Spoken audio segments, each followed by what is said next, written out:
We are so excited about today's episode.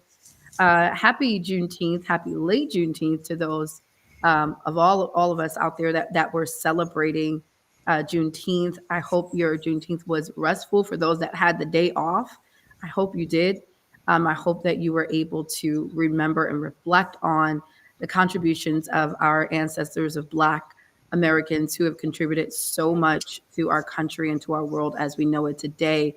Today, we have Andre with us, Andre Russell, and I'm really excited about this segment today because we're going to dive into some issues that are happening in Chicago around children and families.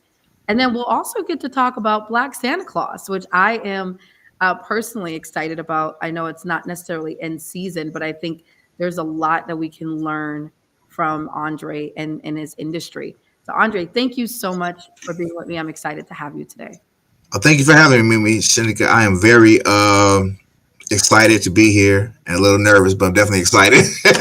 You're gonna do incredible. So I'll read your bio if that's okay, and then we'll jump into some questions. Yes, ma'am. Awesome. Andre C. Russell is proud to be a product of his environment, having been born into a single parent household and raised on the south side of Chicago with the support of grandparents from both sides of the family. After experiencing the loss of his father in 1997, Andre became determined for his own life to mean something and vowed to make a difference in the world. Andre believes that a strong family should be the foundation of a strong and prosperous community.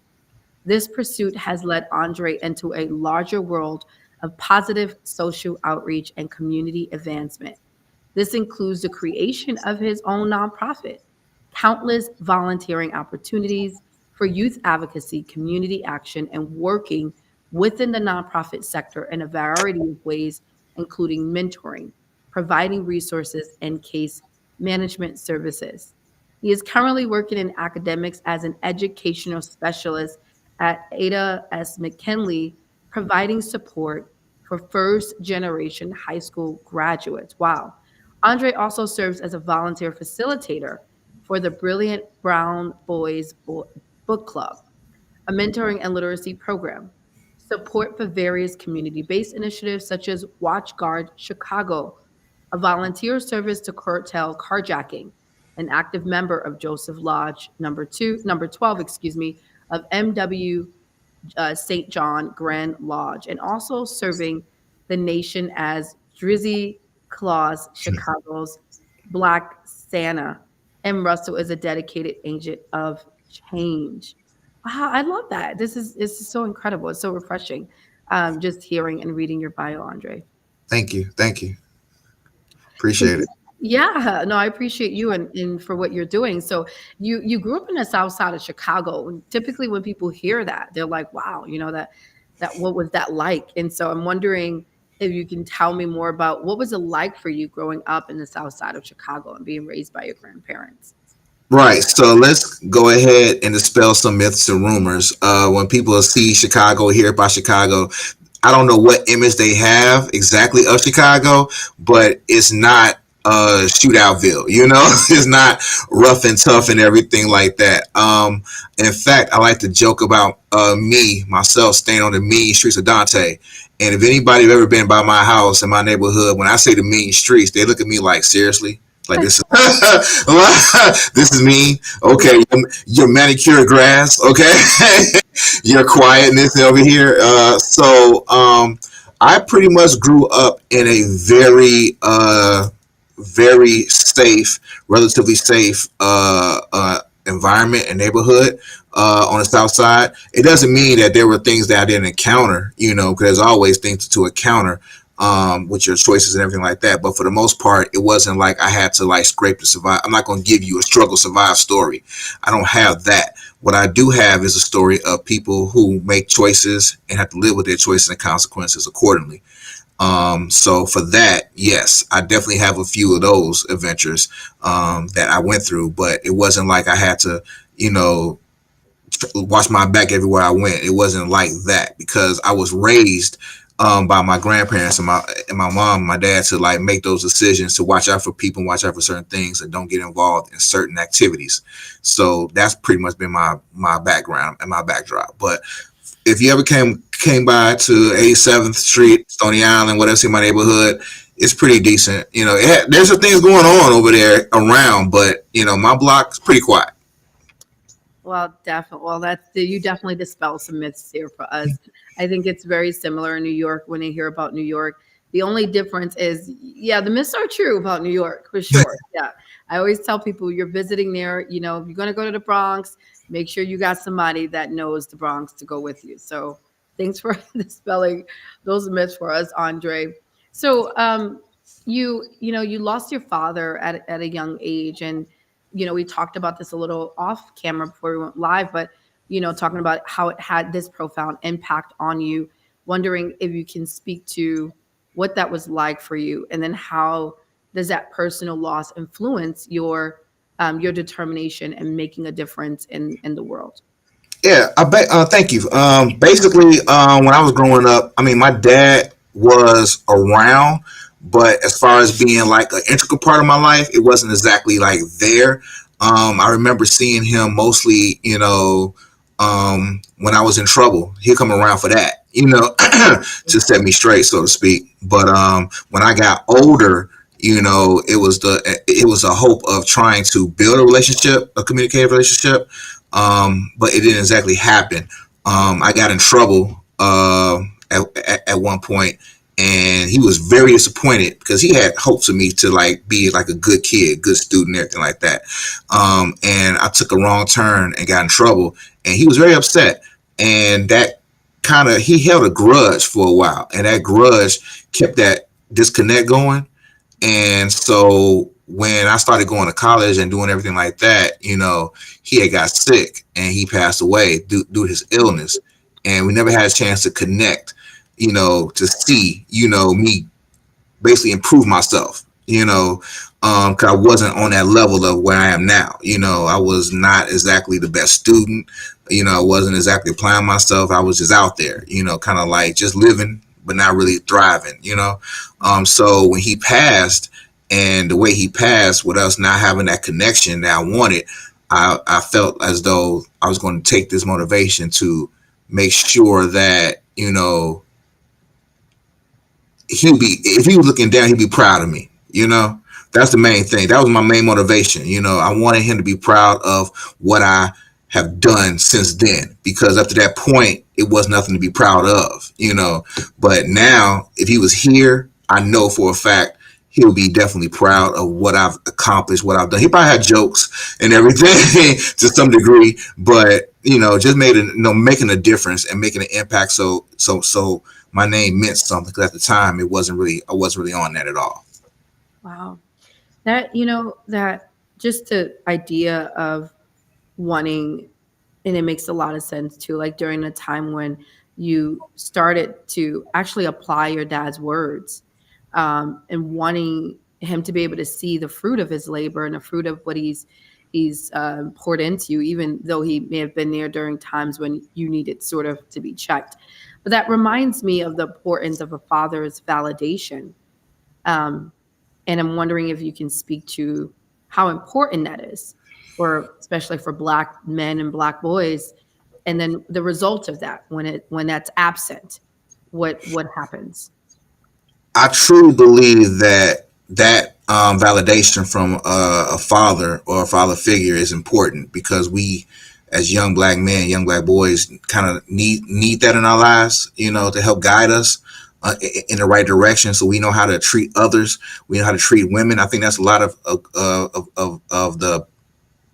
the breakdown of communication in male and female relationships, is because of that disconnect, of who, how to respond, how to do everything. And if you don't have anybody within your household that's a older brother or uncle or whatever like that, you resort to the streets. You resort to, at then on social media, it was the music, it was the TV. You resort to other things to be that influence and that guide. So it's very important to have someone in your life to be that. And that's another reason why I was, put on a path to do what I was doing. So, and you don't set out to be a role model. It just happens based on your duties. You don't go out, I'm going to be a role model. Like, no, you're going to go out and just do what you want to do because you want to do it. You have a passion for it. And if you become a role model out of that, then so be it. You've been blessed to do that. But no one sets out to do that. It's just something that you just do because you see the purpose and you see the benefit of it.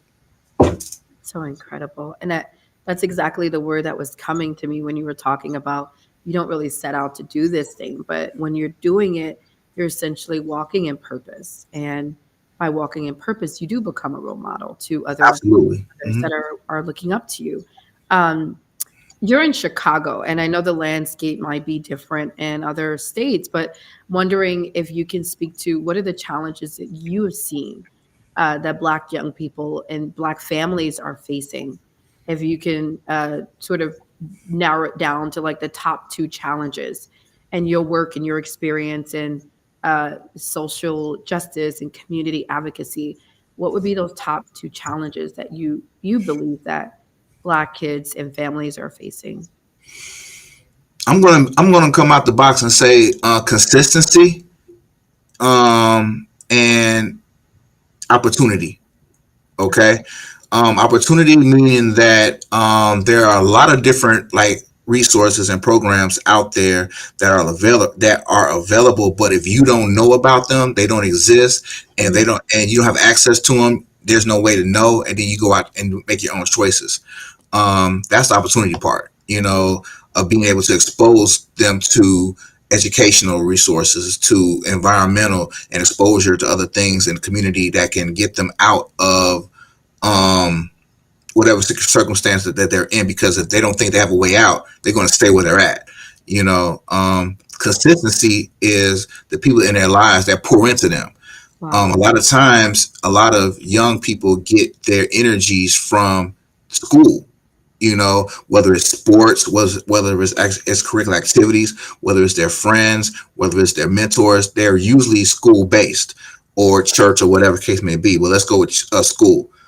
They may have the time at school, but when they go home to a different environment. They may not pour into them.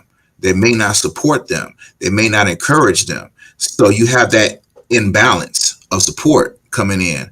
We need to learn how to balance that support. So whatever they're poured into at school that's positive needs to come home with them and stay home with them and utilize them outside so they can help make those choices at home, because nothing feels worse than having a good day at school and getting poured into and praised and doing good work, and then you come home and no one cares. No one is like, oh, good job, or they're not pouring into you, or they're saying things that kind of minimize your progress, so it doesn't matter. And if it doesn't matter to your mom or your dad or whoever, what am I doing it for? And no one's there to kind of reinforce that positive behavior. So for me, there's a lot of other different stresses that you could put out there that's typical, but for me, I'm choosing opportunity and consistency. I love that. And I love the consistency part too.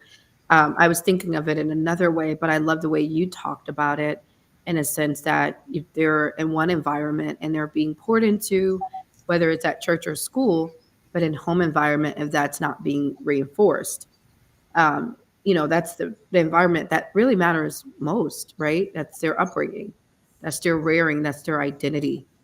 And so if that's not being reinforced at home, then there is a disconnection. And it also speaks back to that validation. Like if my parents are not validating me or not being validated by the ones that I love, then what's the point almost? That's supposed to love you. They're so by ideal, your parents supposed to love. So if they're not there, and in your mind you're thinking my mom and dad or my people supposed to back me up, and they don't do that, I'm going to go to where that love is, and that's other sources that may or may not be positive. Yeah, for sure. And that sounds like that may be one of the root of the issues. And then one of the effects is I'm going to go out and find, the connections or community or love that I need, which is we see a wave of young people turning to alternative methods of support, right? Some of it I think could also be online. Like it's really interesting that we see kids turn to uh, almost like alter egos or different identities online, and they have a whole world that exists. Absolutely, the access to the internet and to other people outside of their community is the new drug for them. As far as attention, attention is a drug, basically, and they will do a lot of things to get that attention. So yeah, and it helps them with their sense of self esteem because without the camera in front of their face, they don't think they have an identity outside of whatever they're projecting. So that's a lot of conversation as well behind that. Absolutely. I would love to have a talk specifically on the other identities of young people, and that's their identity online, which tends to be completely different from their identity, in real life. But I appreciate those two, which was consistency and was it opportunity, having access to opportunity. So in your work, I know you've done quite a number of you've done so many initiatives, including Black Santa Claus, which I want to get into as well. But you've done advocacy work and community work. Wondering what has worked for you, and what has not worked in working with families and kids. What has worked for you? What have been some of your successes, and then what has been some of your low points and times when things did not necessarily work? I think for me, that's a great question, by the way. Cause I'm thinking about all the years of services and all the experience I've done, and the highs and the lows, smiles and cries, I call it. But for me, anytime where you see that they get it, for themselves. Sometimes when you work with young people, they may or may not catch the message right then and there in the moment, but they will when they get older. So when I worked for instance, when I worked for Mercy Home for Boys and Girls, which is a residential home program here in Chicago, I work with a lot of young people, and now all of them are pretty much in their 20s or 30s, Oh, and they're like having families. They're doing they're working and having families, having kids and everything like that, and they're thriving. And for me, that's a success because we helped, and I can't say me, we helped them in their process on some level. And it was the influence of us, pouring into them, being being a positive example of just somebody that they can like look at and like trust. That's very big. You trust somebody, comfort, know that they're not going to like do you wrong and nothing like that. And they're, seeing you, strive and struggle and live, but still maintain your positive energy. They're doing the same thing. So when you see them, and he's like, man, I remember when you were like not doing your homework, getting into fights, but now you're sitting here raising kids and doing family stuff. And I'm proud of you. That's a very good thing to see. Just seeing somebody get it, somebody that's like really doing for themselves, when they were younger, they had struggles, but now they're like, doing well for themselves. And I'm proud of them, very proud of them. On the flip side, the challenge side, I think is when you work with certain environments or certain people that have certain obstacles or barriers, and it's hard for them to break out of those challenges.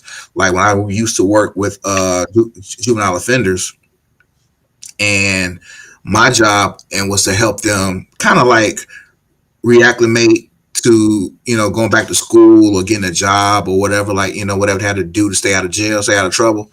And some of them weren't as receptive as you would like them to be, and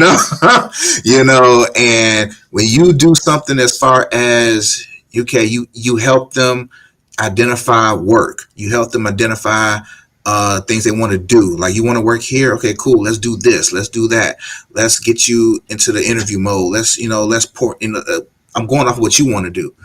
And they get to the finish line and they don't cross because they choose not to.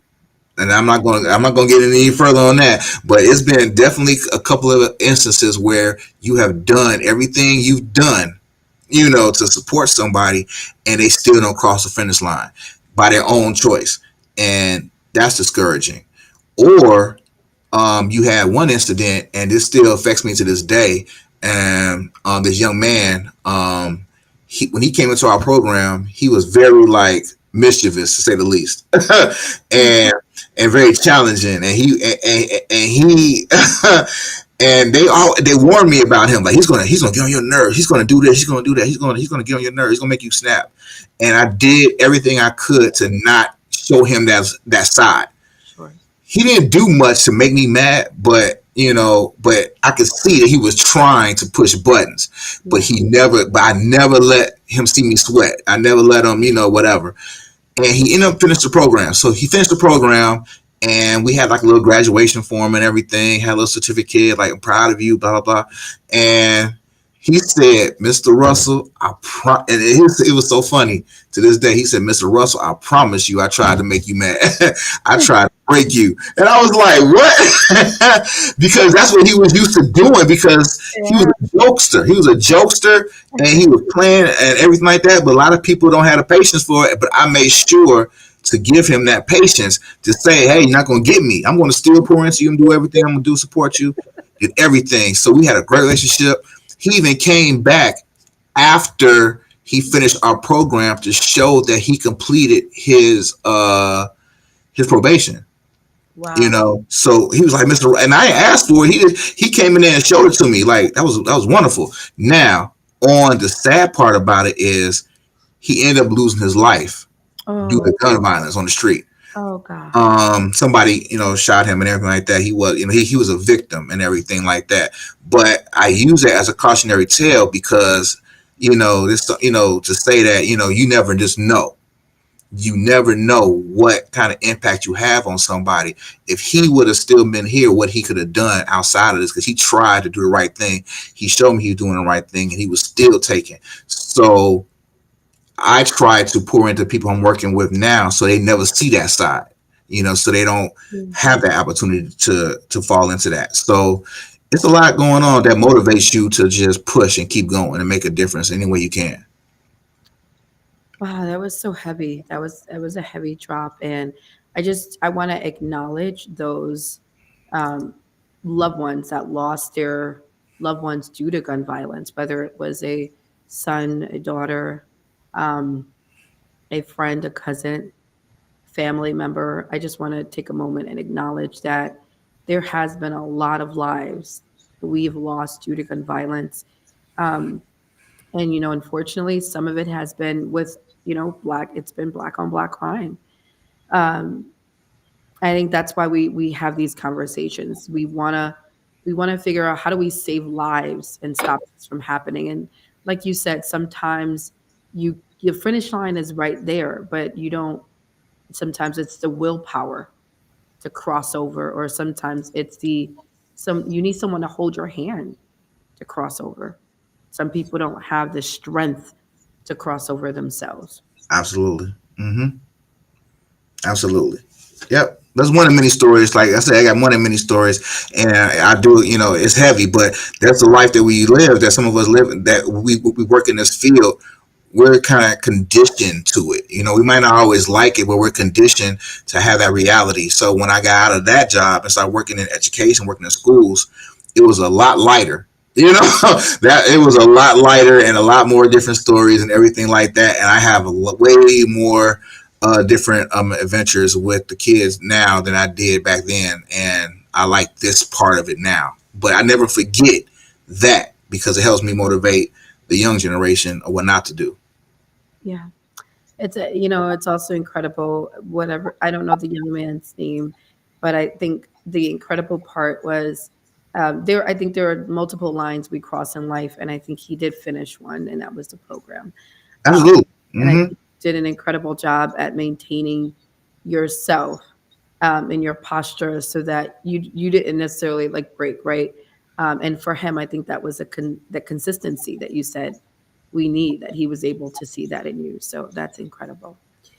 Um, Moving on to our last, we only have a few minutes left, but I'm really appreciating this conversation with you, Andre. The last one is around Black Santa Claus. There's a world that's out there that most Black folks just don't know about, including myself. And I'm wondering if you can talk to us about your role as Chicago Black Santa Claus. How did you come about that role, and what is the impact of that on our Black communities? Okay, I'm going to make this as quick and short as possible because I know I can tell a story about this. But out of my work at nonprofit, I decided to take on the role of being a Santa Claus to assist in the toy giving process. Over the years, a lot of people started utilizing my services, saying, "Hey, can you do this? Can you do this for church? Can you do this for this organization? Can you do that?" So after a while, I stepped out on faith and was like, "Hey, I wonder if I can make this a legit business, because it's a business model and no one else is doing it. Let me try to do it." Like I said, you stepping out on faith is like literally what happened. So because of that, I decided to become professional in the branding and the image and the display. And that took me into a world where I never would have dreamed or imagined, where I'm doing online Santa greetings. I have children's books.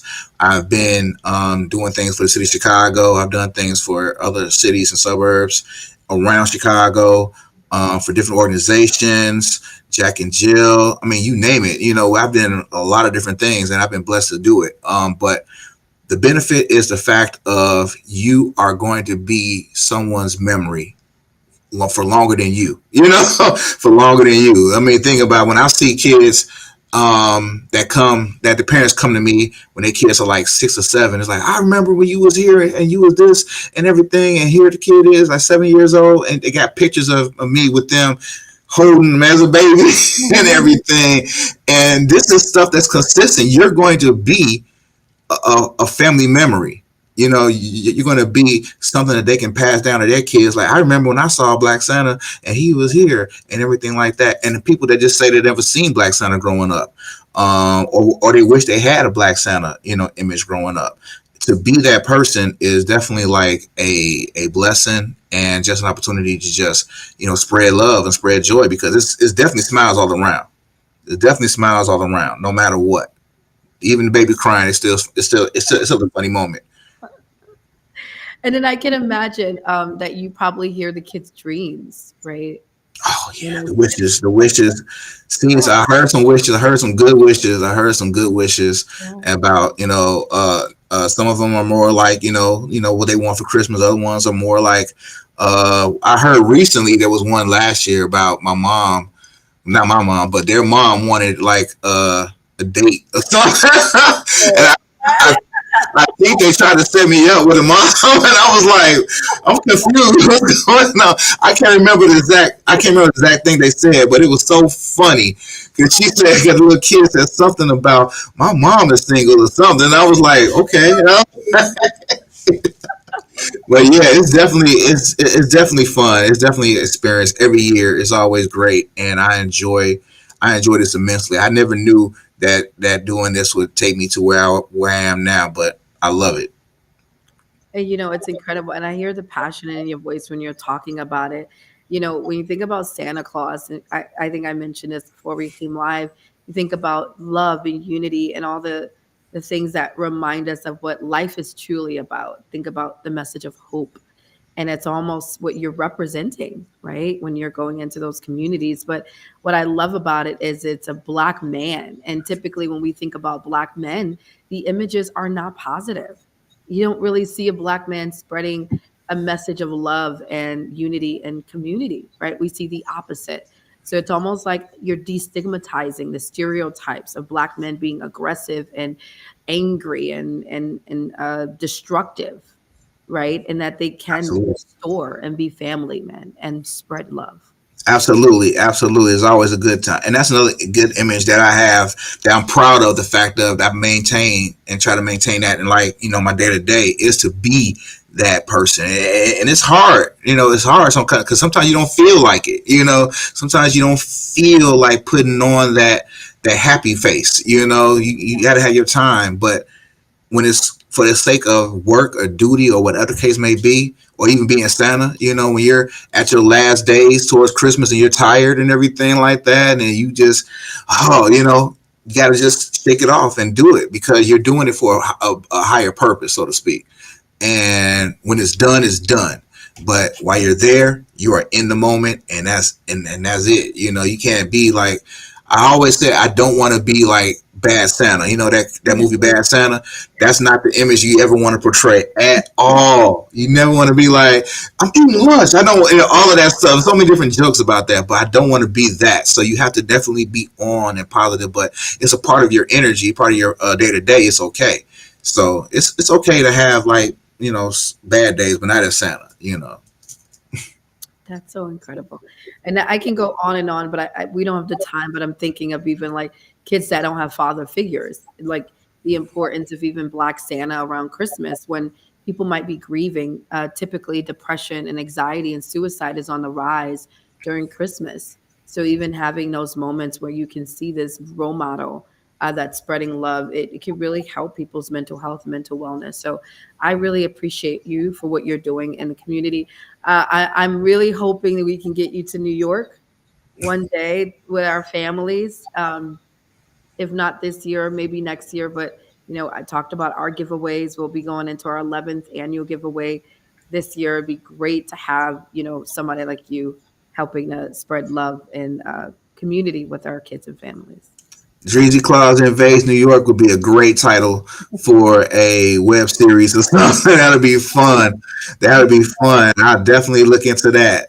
That'd be fun to do. That's definitely something to look into. Yes, Appreciate yes, it. absolutely. And I'd love to give you the closing words, any words of encouragement to Black men. We just had Juneteenth, or fathers that are fathering Black sons that might be dealing with challenges. Any encouragement you would like to provide in closing? I'm going to say this. Thank you for that. I'm going to say this to all the brothers, all the Black men that I know, or that's hearing this or sharing this, whatever the case may be. Just know that all eyes are on you, and you matter. A lot of times we do our day to day, and we think that no one's paying attention and no one's giving us the recognition or the praise or whatever the case may be. Sometimes it goes beyond that. You matter, and as long as you know what you're doing, and you're making a difference, and you're trying your best, that's all that really matters. The rewards come when they come. It's not always going to be on your time. Sometimes it's going to be on God's time, and God's time doesn't have any hands on the watch. It just happens. So just know that just keep doing what you're doing, and your rewards will come. Just be faithful and just hold it, because I've experienced it. I've had my low points, recently, and I had nothing else, to hold on to, but the fact of, if I can't, I have to be there for somebody else, so I can't, take that burden and be, I could be depressed, but you got to get out of it. You got to work your way out of it with therapy or whatever the case may be, seek those avenues, do whatever. But when you do, you share and you support and you pour into somebody else, and you feel better in the process. So each one help one. So good. That's so good. Those are words of wisdom right there. I love that. Thank you so much, Andre. How can people reach you if they're interested in booking you? Holiday season is coming nearer, guys. So the Yes. nonprofits, churches, organizations that are looking for a Black Santa Claus, this is your guy right here. Uh, Let us know how we can reach you. Yep, DreezyClaus.com. Dreezy Claus on all aspects, on all platforms, Facebook, Instagram, even got a little TikTok. Dreezy Claus. That's Dreezy and Claus. Pretty much all avenues. For anybody outside of Chicago, we do virtual visits, live or pre-recorded messaging. And then, of course, we do in-person visits and everything like that. So home visits and business and everything. All the above. Have children's books. You go to Amazon, you got children's books. I got children's book and an activity book as well. So check that out. It's really fun. I love it. I love that. Thank you so much. And do we have the link? You said they can get their copy on Amazon. Yeah, just type in Dreezy Claus. Just type in Black Santa or Dreezy Claus, and it'll show up. Thank you. Incredible, incredible. Please reach out to Andre and book him. Check out his children's activity book. I think it's representation is so important, y'all. So please support him. I know Juneteenth is one day, but I think it's a lifestyle. It's not Yes, just a every day. day. Black History is every day. Right. Every day. It's every day. Anytime you turn around, Black person has contributed something that you see in this world.